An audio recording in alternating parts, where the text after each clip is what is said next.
They took A.J. Dillon in a much maligned move in the second round of last year's draft. He didn't play a lot because they have those other two guys, but he did make the most of his opportunity. Week 16, he ran for 124 yards, 2 touchdowns in a game you may remember. That was that snowy Sunday night game against Tennessee. So we try to figure out if we think this is going to happen, and everything sort of points back to Aaron Rodgers. How would it impact Rodgers if they lose those guys? Field Yates, do we expect them to lose their top 2 running backs?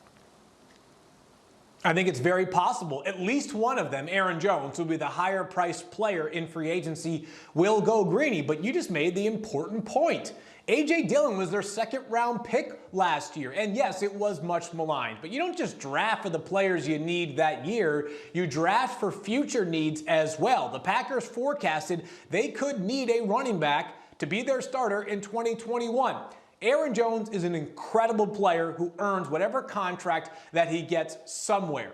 At the same time, we have seen no position be easier to replace in the NFL than running back. As a matter of fact, Aaron Jones and Jamaal Williams, the 2 pending free agents, are good examples of that.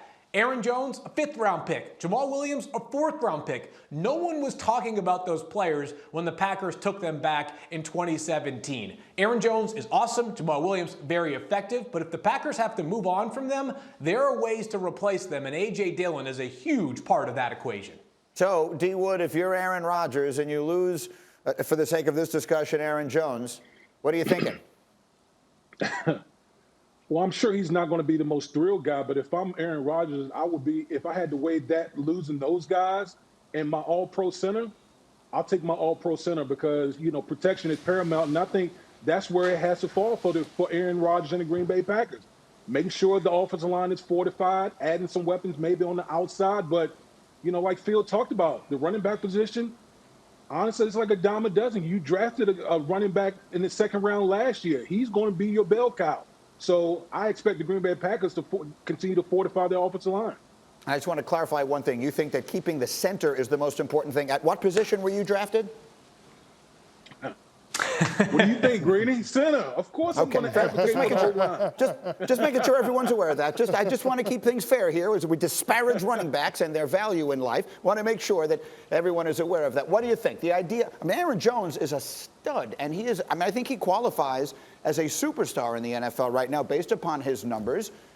Letting him walk out the door, is that not a big hit for the Packers? No, it's a hit. I mean, he's got back-to-back 1,000-yard seasons and double-digit touchdowns. He's a Pro Bowl caliber running back. But that being said, I think Phil made the best point, which is you can replace those types of guys. You can find another running back that can contribute to that offense. But I think the identity of that offense is Aaron Rodgers and that offensive line. And knowing how Matt LaFleur likes to call the game, he's going to lean on that offensive line to create opportunities for chunk plays in the passing game. And so to me, fortifying that, making sure that Corey Linsley stays put has got to be the top priority in free agency. Are you telling me that if you were running an NFL franchise, you would not sign any running back to a significant contract, one that would be in the top end of the market? No, I'm not going out there and spending $15, $16 million on a running back. That seldom ends up working out for the team that does that. So, I mean, I just feel like this is a situation where the Packers, they've got to make sure that they prioritize Aaron Rodgers and that offensive line. What do you think, Yates? Is that an accurate statement to say no one gets rich? That's the wrong way to put it, but no one